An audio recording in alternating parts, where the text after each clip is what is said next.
Ma mère a trouvé mon relevé bancaire indiquant 127 000 $. Maintenant, elle cherche une maison pour ma sœur avec mon argent. Bonjour à tous. L'histoire d'aujourd'hui va vous épater, mais avant toute chose, si vous aimez ce contenu, cliquez sur le bouton s'abonner. La chaîne a été un peu silencieuse ces derniers temps, et votre soutien permet de la faire vivre. Entrons dans le vif du sujet. Moi, 32 ans, j'ai besoin de perspective car je suis sincèrement choqué par ce qui vient de se passer. J'ai toujours eu une relation correcte avec ma mère, Patricia, 53 ans, même si elle peut parfois être envahissante. Ma sœur, Jennifer, 34 ans, et moi avons grandi dans un foyer de classe moyenne où l'argent était rare, mais nous n'avons jamais manqué du nécessaire. Pour vous situer, je travaille dans le développement de logiciels depuis que j'ai obtenu mon diplôme il y a 8 ans.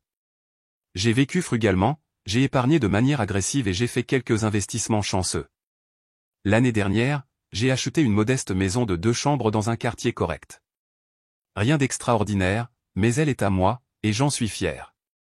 Hier, ma mère est venue m'aider à organiser des papiers pour la période des impôts. Je suis sorti chercher à déjeuner pour nous, la laissant dans mon bureau à domicile.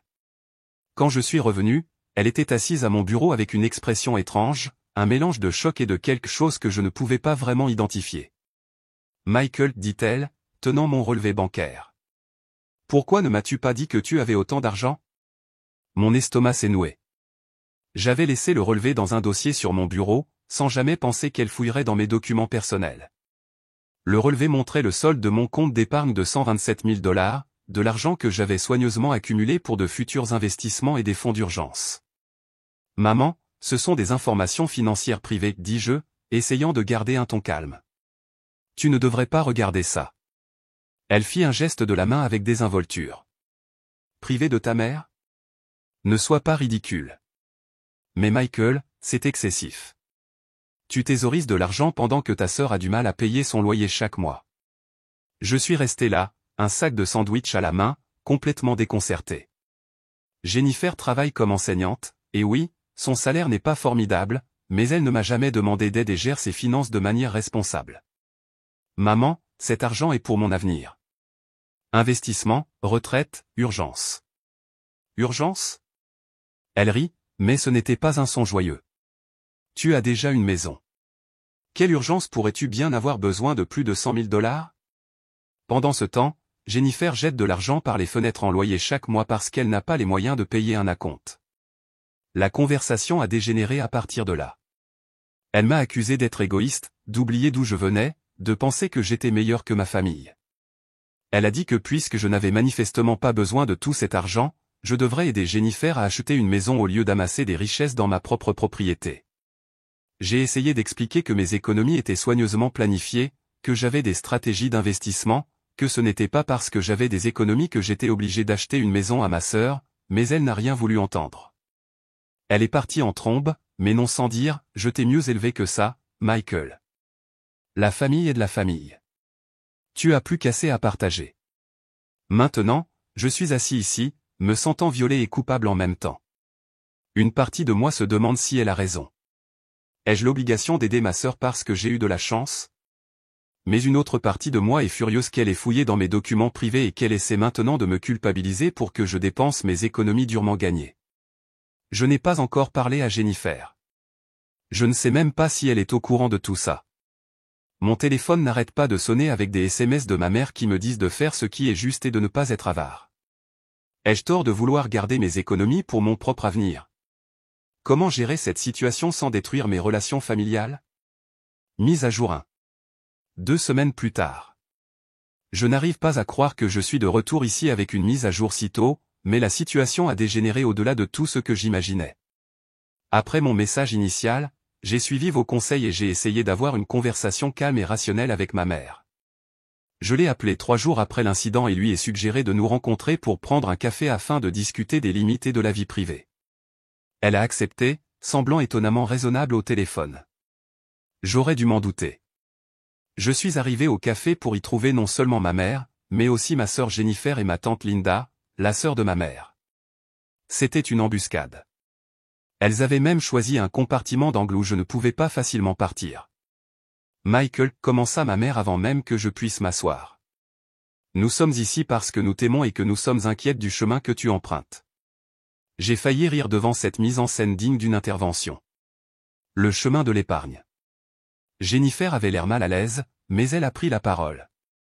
Michael, je ne connaissais pas tes économies avant que maman ne me le dise. Je veux que tu saches que je n'ai jamais rien demandé.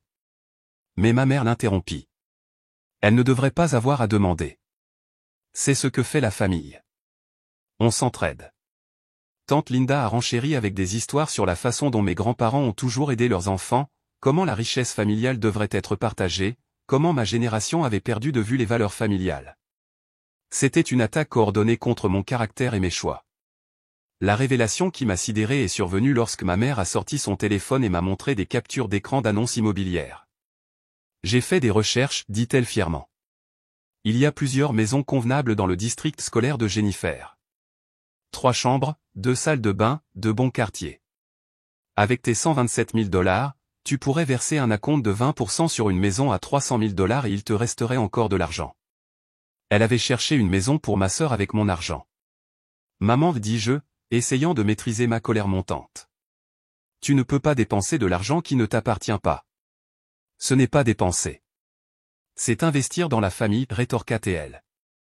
Jennifer paie 1500 $ de loyer par mois. Cela pourrait servir à rembourser une hypothèque. Tu l'aiderais à se constituer un patrimoine. Jennifer a finalement pris la parole plus énergiquement. Maman, arrête. C'est embarrassant. Michael ne me doit pas une maison. Mais ma mère était lancée. Elle avait créé un plan financier complet. Elle avait calculé les mensualités d'hypothèque, les frais d'assurance, avait même choisi des quartiers. Elle avait d'une manière ou d'une autre obtenu mes informations financières, pas seulement le solde, mais mes numéros de compte, les détails de mon portefeuille d'investissement, tout.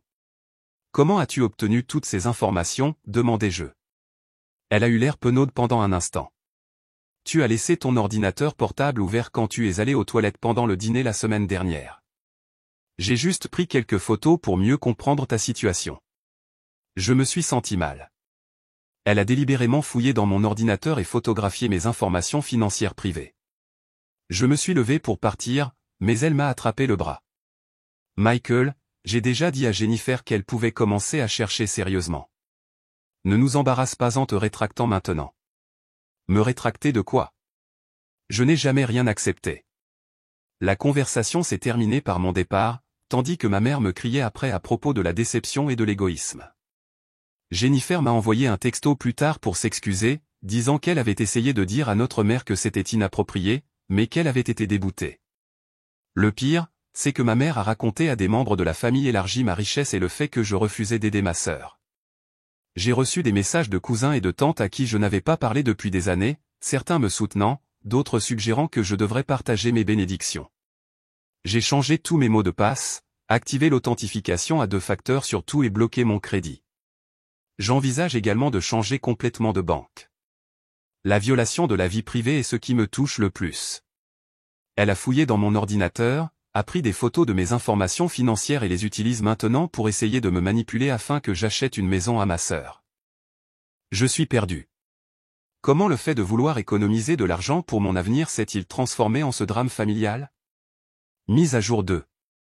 6 semaines plus tard, je pensais que les choses ne pouvaient pas empirer après ma dernière mise à jour.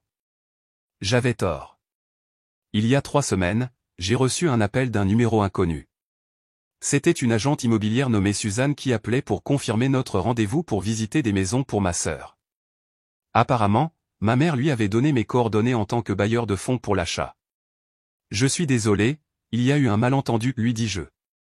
Je n'achète de maison à personne. Suzanne était professionnelle, mais confuse. Mais Patricia a dit que vous aviez déjà accepté de verser la compte et de co-signer l'hypothèque. Nous avons des visites prévues toute la journée de samedi. J'ai brièvement expliqué la situation, je me suis excusé pour la perte de son temps, et j'ai pensé que ce serait la fin de l'histoire. Ce ne le fut pas. Ce samedi, mon téléphone a sonné à 8 heures du matin. C'était ma mère, furieuse. Où es-tu? Suzanne a dit que tu avais annulé. Jennifer a pris un jour de congé pour ses visites. Maman, je t'ai dit à plusieurs reprises que je n'achetais pas de maison à Jennifer. Le fait que tu aies programmé des visites quand même montre que tu ne m'écoutes pas. Ne pas écouter? Michael, j'essaie de t'aider à faire ce qui est juste. Sais-tu à quel point j'ai été embarrassé quand Suzanne a appelé pour dire que tu avais annulé? J'ai dit à Jennifer que ça allait enfin se faire. L'appel s'est terminé lorsqu'elle a raccroché. Mais le véritable choc est survenu le lundi suivant. J'ai reçu un courriel de Suzanne avec comme objet, documents nécessaires pour la préapprobation hypothécaire. En pièces jointes, des demandes d'hypothèque partiellement remplies avec mes informations, mon nom complet, mon numéro de sécurité sociale, les informations sur mon employeur et les détails de mon salaire. La section du co-emprunteur indiquait les informations de Jennifer. Ma mère avait essayé de lancer une demande d'hypothèque en utilisant mes informations. J'ai immédiatement appelé Suzanne et lui ai expliqué qu'il s'agissait d'une fraude, que je n'avais jamais rien accepté de tout cela et qu'elle devait détruire tous les documents contenant mes informations. Elle était mortifiée et m'a assuré qu'elle s'en occuperait immédiatement. J'ai ensuite appelé ma mère, à peine capable de contenir ma rage. Tu as essayé de commettre une fraude, dis-je sans préambule. Tu as donné à quelqu'un mon numéro de sécurité sociale et tu as essayé de demander une hypothèque en mon nom. Ce n'est pas de la fraude, dit-elle sur la défensive. Je ne faisais que lancer les papiers pour gagner du temps. Tu devrais finir par signer de toute façon. Maman, c'est littéralement du vol d'identité. Je pourrais porter plainte. Il y eut un silence sur la ligne avant qu'elle ne dise « Tu ferais arrêter ta propre mère pour avoir aidé ta sœur ?» J'ai consulté un ami avocat qui m'a conseillé d'envoyer une lettre de mise en demeure formelle à ma mère, ce que j'ai fait. La lettre stipulait que toute autre tentative d'utiliser mes informations personnelles sans consentement entraînerait des poursuites judiciaires. L'explosion familiale fut immédiate. Mon téléphone a explosé d'appels et de SMS. Certains membres de la famille étaient consternés par les actions de ma mère. D'autres pensaient que je réagissais de manière excessive. Mon oncle Richard a appelé pour dire que je déchirais la famille pour des morceaux de papier. Jennifer m'a appelé en pleurant, disant qu'elle n'était pas au courant de la demande d'hypothèque et qu'elle était mortifiée. Elle pensait sincèrement que nous visitions juste des maisons pour nous faire une idée du marché. Elle séjourne chez des amis parce que la tension à la maison avec notre mère est insupportable. Le plus surréaliste, ma mère ne comprend sincèrement pas ce qu'elle a fait de mal. Dans son esprit, elle était juste une mère proactive qui essayait d'aider ses enfants. Le fait que cela implique une fraude et un vol d'identité ne semble pas s'enregistrer. J'ai dû prendre des mesures de sécurité supplémentaires. J'ai placé des alertes à la fraude auprès des 3 agences d'évaluation du crédit, ouvert une boîte postale pour le courrier sensible et même installé des caméras de sécurité chez moi après qu'elle ait mentionné à ma tante qu'elle avait encore une clé de rechange depuis que j'avais emménagé. La semaine dernière, j'ai découvert qu'elle avait créé une campagne GoFundMe intitulée « Aider Jennifer à acheter sa première maison », où elle détaillait ma richesse excessive et mon refus d'aider. Elle avait recueilli $450 avant que je ne la signale et ne la fasse retirer. Je suis épuisé. Ce qui a commencé comme elle fouillant dans mon relevé bancaire s'est transformé en tentative de vol d'identité, en humiliation publique et en guerre familiale. J'aime ma famille, mais je ne reconnais pas la personne que ma mère est devenue dans la poursuite de mon argent. Mise à jour 3. 3 mois plus tard. Voici ma 3e mise à jour, et j'espère sincèrement que c'est la dernière. Les 3 derniers mois ont été une leçon magistrale sur la façon dont l'argent peut révéler le vrai caractère des gens. Après ma dernière mise à jour, les choses se sont calmées pendant environ 2 semaines. J'ai bêtement pensé que ma lettre de mise en demeure avait finalement atteint ma mère. J'aurais dû savoir qu'elle préparait quelque chose. C'était un mardi après-midi lorsque j'ai reçu un texto de Jennifer. « S'il te plaît, ne me déteste pas. Je viens de découvrir ce que maman a fait. Je suis tellement désolé. J'ai essayé de l'arrêter. » Avant que je puisse répondre, ma sonnette a retenti. Grâce à ma caméra de sécurité, j'ai vu ma mère se tenir là avec un homme en costume tenant un dossier. Je n'ai pas répondu, mais j'ai regardé pendant qu'ils avaient une conversation animée sur mon Porsche avant de finalement partir. 1 heure plus tard, j'ai reçu un appel d'un numéro que je ne reconnaissais pas. Contre mon bon jugement, j'ai répondu. « Monsieur Thompson, ici James Morrison de Morrison Realty. Je vous appelle au sujet du don généreux que vous faites pour l'achat de la maison de votre sœur. J'ai les contrats ici, mais je dois vérifier quelques informations. » Mon sang s'est glacé. Quel contrat? L'accord d'achat pour le 421 Maple Drive. Votre mère, Patricia, a dit que vous aviez accepté de verser l'acompte de $78 000 et les frais de clôture. Nous avons juste besoin de votre signature et d'une preuve de fonds. J'ai pris une profonde respiration. Monsieur Morrison, j'ai bien peur que vous ayez été induit en erreur. Je n'ai jamais accepté d'acheter une maison ni de fournir de l'argent pour une maison. Tous les contrats que vous avez sont frauduleux. Il y eut une longue pause. Mais nous sommes censés clôturer dans 2 semaines. Votre sœur a déjà donné son préavis à son propriétaire. Mon cœur s'est serré. Jennifer a donné son préavis?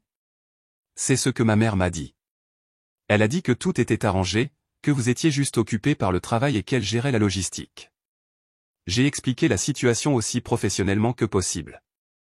Monsieur Morrison était compréhensif, mais préoccupé par les implications juridiques. Il a dit qu'il devrait consulter son courtier et probablement annuler le contrat. J'ai immédiatement appelé Jennifer. Elle était en larmes avant même que je ne parle.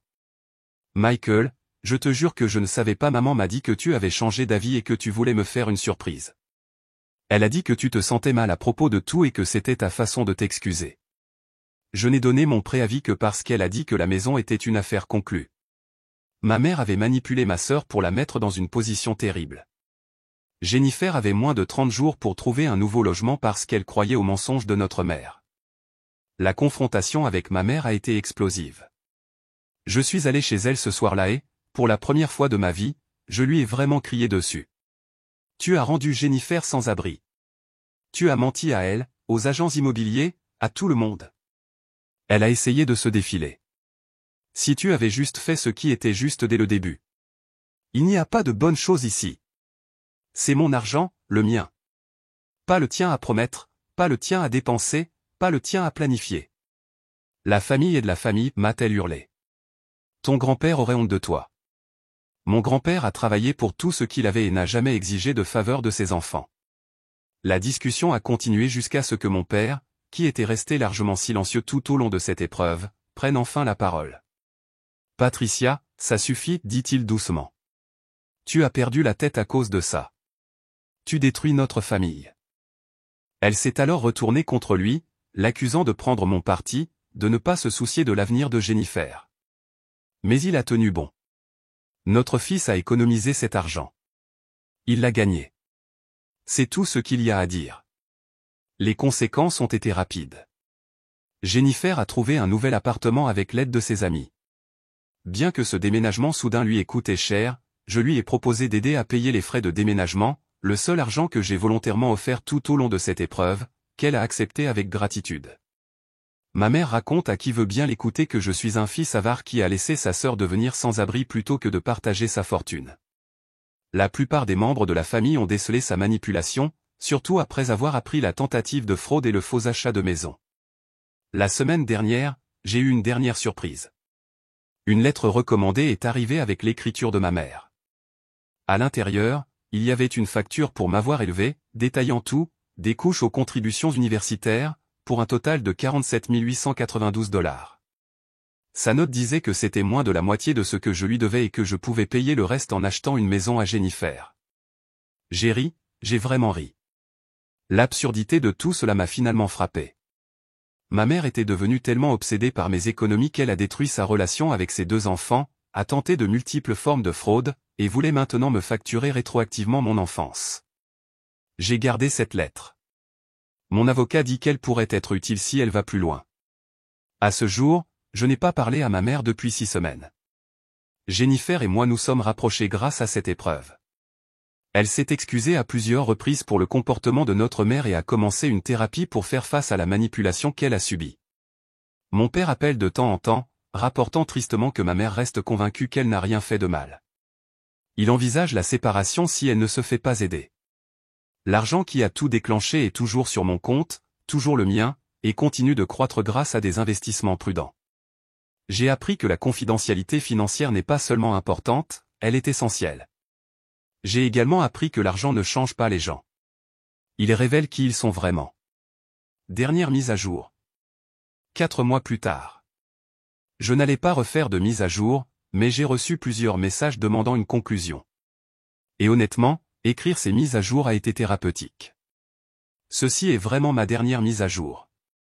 Cela fait 4 mois que ma mère a essayé d'acheter une maison avec mon argent, 4 mois qu'elle a détruit notre famille pour 127 000 $ qui n'ont jamais été les siens à réclamer.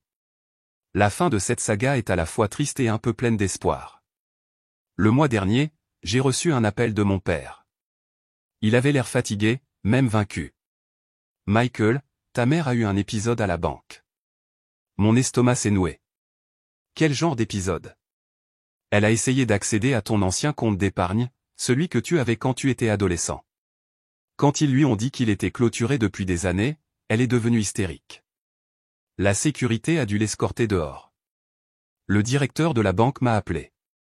Il s'avère que ma mère s'était enfoncée plus profondément dans son obsession pour mon argent. Elle avait créé des fantasmes élaborés sur ce qu'elle pourrait en faire, comment elle pourrait aider non seulement Jennifer, mais aussi d'autres membres de la famille. Elle avait passé des heures à calculer comment distribuer ma richesse au sein de la famille. L'incident à la banque a été un signal d'alarme pour mon père. Il lui a donné un ultimatum, chercher de l'aide professionnelle ou faire face au divorce. Étonnamment, elle a choisi l'aide. Ma mère a été diagnostiquée avec un trouble de l'adaptation avec anxiété déclenchée par un stress financier qu'elle cachait. Apparemment, elle et mon père avaient des difficultés avec des dettes provenant de mauvais investissements. La découverte de mes économies avait déclenché quelque chose en elle, une croyance désespérée que tous leurs problèmes pourraient être résolus si je voulais bien partager. Cela n'excuse pas son comportement, mais cela explique le changement de personnalité soudain. La mère qui a fouillé dans mes relevés bancaires n'était pas la femme qui m'a élevé. C'était quelqu'un consumé par le désespoir financier et l'anxiété. Elle est en thérapie depuis 6 semaines maintenant. Mon père dit qu'il y a eu des progrès, bien qu'elle ait encore du mal à accepter pleinement la responsabilité de ses actes. La thérapeute l'a aidé à comprendre que son comportement était une forme d'abus financier et que son sentiment de droit à mon argent était un mécanisme d'adaptation à ses propres peurs financières. Jennifer et moi nous sommes rapprochés grâce à cette épreuve. Elle s'épanouit dans son nouvel appartement et a commencé une activité secondaire de tutorat en ligne pour compléter ses revenus d'enseignante. Elle plaisante en disant que la folie de notre mère lui a enseigné l'importance de l'indépendance financière. Il y a 2 semaines, j'ai reçu une lettre de ma mère, une vraie lettre, pas une facture ou une demande. C'était court. Michael, je suis désolé. Je me suis perdu dans la peur et l'avidité. Ton argent n'a jamais été le mien à réclamer ou à distribuer. Je travaille à comprendre pourquoi je me sentais en droit de posséder ce que tu as gagné. J'espère qu'un jour tu pourras me pardonner, même si je comprends si tu ne peux pas maman. C'est un début. Je ne suis pas encore prêt à reprendre contact, mais j'ai apprécié la reconnaissance. Mon thérapeute, oui, j'ai aussi commencé une thérapie, dit que le pardon est un processus, pas un événement. Le drame familial élargi s'est pour la plupart éteint. Quelques membres de la famille pensent encore que j'aurais dû aider, mais la plupart sont consternés par l'histoire complète. Ma cousine Sarah a plaisanté en disant que je devrais écrire un livre, Comment rendre sa famille folle avec un relevé bancaire. Quant à mon argent, il est toujours là, et continue de croître tranquillement. J'ai en fait augmenté mon taux d'épargne, en partie par dépit et en partie parce que cette expérience m'a enseigné la valeur de la sécurité financière. J'ai également appris à être beaucoup plus discret sur mes finances.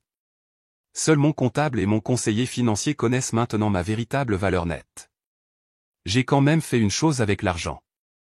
J'ai mis en place un petit fonds d'éducation pour les futurs neveux et nièces. C'est ma façon d'aider la famille sans encourager le droit. Jennifer ne le sait pas encore. Un jour, quand elle aura des enfants, je la surprendrai de la bonne manière avec une générosité authentique, pas de la manipulation. Toute cette expérience m'a appris de précieuses leçons. La confidentialité financière est primordiale. L'argent amplifie les traits de caractère existants. La famille et les finances doivent être mélangées avec prudence, voire pas du tout. La santé mentale peut avoir un impact inattendu sur le comportement financier. Les limites ne sont pas cruelles, elles sont nécessaires. À tous ceux qui lisent ceci et qui sont aux prises avec un drame financier familial, tenez bon. Votre argent est le vôtre. Vous n'êtes pas obligé de vous ruiner pour des membres de votre famille qui se sentent en droit d'obtenir votre succès. Aidez si vous le voulez, quand vous le voulez, comme vous le voulez, mais jamais parce que vous êtes manipulé ou culpabilisé. Merci à tous ceux qui ont offert des conseils et un soutien tout au long de ce parcours. Vos points de vue m'ont aidé à rester sain d'esprit quand j'avais l'impression de devenir fou.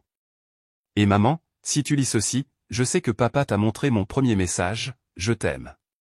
J'espère que tu continues à te faire aider. Peut-être qu'un jour nous pourrons reconstruire notre relation, une relation qui ne tourne pas autour de mon compte bancaire. Ici Michael qui se déconnecte. Que vos familles vous soutiennent et que vos relevés bancaires restent privés. Épilogue publié dans les commentaires. Puisque les gens n'arrêtent pas de demander, oui, j'ai toujours mes 127 000 $. En fait, ils ont augmenté pour atteindre environ 135 000 $ maintenant grâce à de bons choix d'investissement. Jennifer et moi dînons tous les dimanches. Elle n'a jamais mentionné l'argent une seule fois, sauf pour plaisanter sur la phase de recherche de maison de notre mère. Mes parents sont toujours ensemble et travaillent à résoudre leurs problèmes. Ma mère a été diagnostiquée avec un trouble d'anxiété financière et fait de réels progrès. Elle a même commencé à faire du bénévolat dans un organisme à but non lucratif d'alphabétisation financière, enseignant aux autres le budget et les dangers du droit financier. Et oui, j'ai amélioré mon système de sécurité à domicile. Les caméras ont maintenant des alertes de mouvement, et j'ai investi dans un très bon coffre-fort parce que même si je crois au pardon, je crois aussi qu'il faut se protéger. Parfois, les membres de la famille s'égarent. Parfois, l'argent leur fait faire des choses folles. Mais les limites, la thérapie et le temps peuvent guérir même les blessures les plus profondes, pas toutes, pas complètement, mais suffisamment pour aller de l'avant. Restez fort, protégez vos biens et rappelez-vous que votre succès n'est pas le guichet automatique de votre famille.